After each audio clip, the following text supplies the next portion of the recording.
문장의 구성에 대해서 공부하겠습니다. 요점 33번을 보겠습니다. 문장을 이루는 단위입니다. 영어 문장을 이루는 기본 단위는 단어와 구절입니다. 단어란 뜻을 가진 최소 단위입니다. 뜻을 가지고 있는 상태에서 가장 작은 단위가 단어입니다. 단어는 앞에서 배운 것처럼 8가지 품사로 나눠집니다. 명사, 대명사, 형용사, 부사, 동사, 전치사, 접속사, 감탄사로 나눠집니다. 구는 단어가 2개 이상 모여야 구가 됩니다. 단어가 2개 이상 모여서 하나의 품사 역할을 합니다. 구도 마찬가지로, 단어와 마찬가지로 8품사대로 구가 있습니다. 명사구, 대명사구, 형용사구, 부사구, 동사구, 전치사구, 접속사구, 감탄사구 있지만 정말 중요한 것은 3가지. 명사구와 형용사구, 부사구 이 3가지입니다. 다른 것들은 우리가 그냥 수거처럼 외워두면 됩니다. 절은 주어, 동사 구조를 갖추고 하나의 품사 역할을 하는 것입니다. 여기서 주어, 동사 구조를 갖췄다는 것은 이제 주어와 동사에 대해서는 뒤에서 자세하게 설명합니다. 어쨌든 주어도 단어가 될 수 있고 동사도 단어가 될 수 있기 때문에 단어가 2개 이상이 모여야 절이 됩니다. 그런 점에서 여기 단어는 하나입니다. 뜻을 가진 최소 단위이기 때문에 하나입니다. 그런데 구는 단어가 2개 이상 모인 것입니다. 절도 단어가 2개 이상 모인 겁니다. 단어와 구, 절의 차이는 단어는 1개이고 구와 절은 단어가 2개 이상 모인 것이라는 것입니다. 구와 절의 차이는 뭐냐? 구는 주어 동사를 갖추지 못하고 절은 주어 동사를 갖추었다는 것이다. 자, 다시 정리해보면 영어 문장을 이루는 기본 단위는 단어와 구와 절이 있는데 단어는 하나입니다. 뜻을 가진 최소 단위 하나입니다. 구와 절은 단어가 2개 이상 모였다는 겁니다. 절도 단어가 2개 이상 모여야 됩니다. 자, 그런 것이고요. 그 다음에 구와 절의 차이, 구와 절의 차이는 주어 동사 구조를 갖췄냐, 갖추지 못했냐는 겁니다. 구는 주어 동사를 갖추지 못합니다. 다시 말해서 주어나 동사 중에 하나가 없어야 되고 둘 다 없는 경우도 있습니다. 다시 말해서 절은 주어 동사를 갖추고 구는 주어 동사를 갖추지 못했다는 겁니다. 자, 절에는 명사절, 형용사절, 부사절 3가지가 있습니다. 절에는 명사절, 형용사절, 부사절 3가지가 있습니다. 다시 정리하면 단어는 8가지 품사로 나눠집니다. 구는 8가지가 있지만 중요한 것은 명사구, 형용사구, 부사구입니다. 절은 명사절, 형용사절, 부사절 3가지밖에 없습니다. 요점 34번을 보겠습니다. 구에 대해서 공부하겠습니다.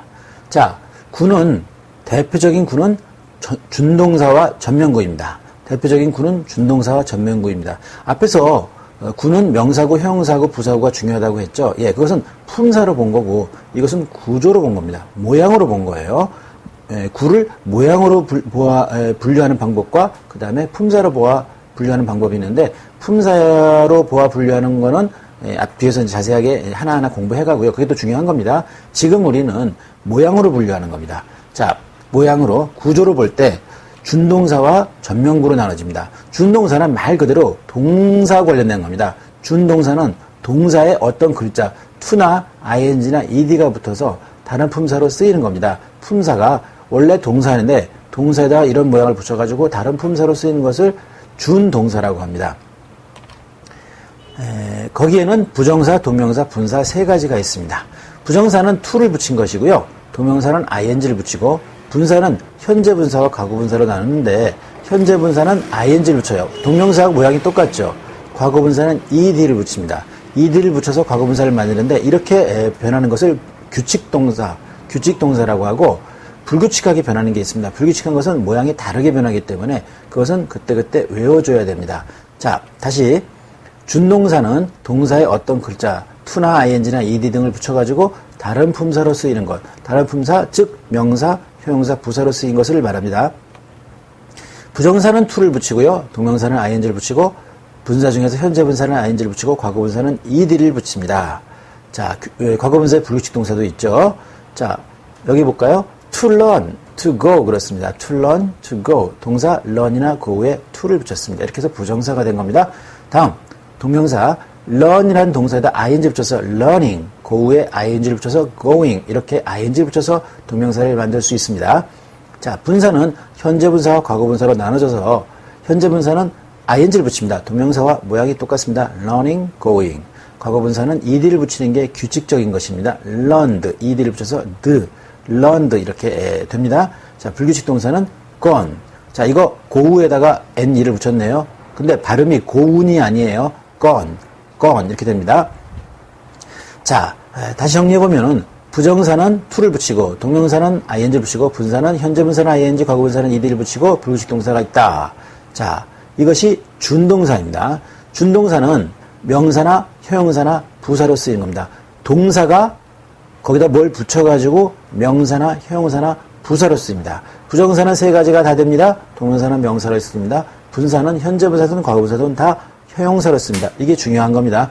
부정사는 명사, 형용사, 부사로 다 쓰이고 동명사는 명사로 쓰이고 분사는 형용사로 쓰인다는 것, 이게 중요합니다. 자, 자세한 설명은 뒤에서 준동사를 다루면서 할 겁니다. 자, 지금 우리는 어디를 배웠냐면 구 중에서도 준동사에 대해서 배운 겁니다. 이제는 전면구에 대해서 배워야 되겠죠. 자, 전면구는 뭐냐? 전치사와 그 뒤에 오는 명사를 합친 것입니다. 전면구는 전치사 뒤에 명사가 오죠. 전치사 뒤에 반드시 명사가 오죠. 예, 앞에서 배웠죠. 그 전치사와 명사를 합쳐서 전면구라고 합니다. 전면구는 형용사구와 부사구가 될 수 있습니다. 앞에서 보면 준동사는 명사, 형용사, 부사로 쓰일 수 있습니다. 물론 다 그런 건 아니고 부정사는 세 가지가 다 되고 동명사는 명사구, 분사는 형용사구로 고정이 되어 있습니다. 예, 어쨌든 준동사는 명사구, 형용사구, 부사구로 쓰이지만 전면구는 명사구를 빼고 형용사구와 부사구로만 씁니다. 여기 볼까요? In the morning, 아침에, at home, 집에, to school, 학교에 이렇게 쓰였습니다. In the morning, 자, 이미 전치사예요. 거기에 the morning이라는 명사가 왔습니다. 예, 물론 the는 관사입니다. 관사가 뒤에 있는 morning, 명사를 꾸며주죠. 그러나 우리가 앞에서 배웠듯이 관사, 부사, 형사, 명사는 한 덩어리로 하나의 명사처럼 취급하기로 했습니다. 그래서 이걸 하나의 명사로 보면 in이 전치사고 the morning이 명사입니다. in the morning, 아침에 이렇게 됩니다. 그 다음에 at home, at이 전치사죠.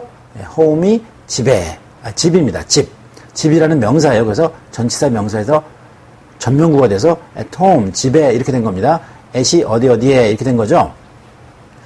여기서 하나 말씀드리면 home은 명사로 쓰일 수도 있고 부사로 쓰일 수도 있습니다. home 혼자서 부사로 쓰일 수도 있어요. 여기서는 명사로 쓰인 겁니다. 이게 집, 그 다음에 여기 에 해서 집에 이렇게 된 건데 home 혼자서 따로 쓰여서 home이 집에 또는 집으로 라고 쓰일 수도 있습니다. 뭐 그런 경우도 있으니까 그건 문장 속에서 우리가 보기로 하죠. 다음에 to school 그랬습니다. school이 학교라는 명사죠. to 전치사입니다. 어디로 하는 전치사죠. 전치사와 명사를 합쳐서 학교에 이렇게 된 겁니다. in the morning 아침에, at home 집에, to school 학교에. 자, 전치사는 영어의 상당히 특징적인 부분 중에 하나입니다. 이 전치사를 잘 이해하면은 영어를 잘 이해할 수 있습니다. 또 그 쓰임이 다양하고 또 어떤 것들은 겹쳐서 쓰인 경우도 많습니다. 자, 그런 것은 우리가 전치사를 기본적으로 배우지만은 문장을 통해서 문장을 많이 접해서 이해하는 게 좋습니다. 어쨌든 전면구를 배웠습니다. 전면구는 전치사와 그 뒤에 오는 명사를 합친 것이고 형용사구와 부사구로 쓰일 수 있다. 다시 정리해 보면은 구에는 준동사와 전면구가 있고 준동사는 동사에다가 to, ing, ed 등을 붙여서 명사, 형용사, 부사구로 쓰일 수 있는 거고요. 그 다음에 부정사는 세 가지가 다 되는데 동명사로 명사로만, 분사로 형용사로만 씁니다. 다음 전면구는 형용사구와 부사구만 됩니다. 명사구는 안 된다는 거, 이거 우리가 기억해 둬야 되겠습니다. 자, 다음 절은 다음 시간에 공부하도록 하겠습니다.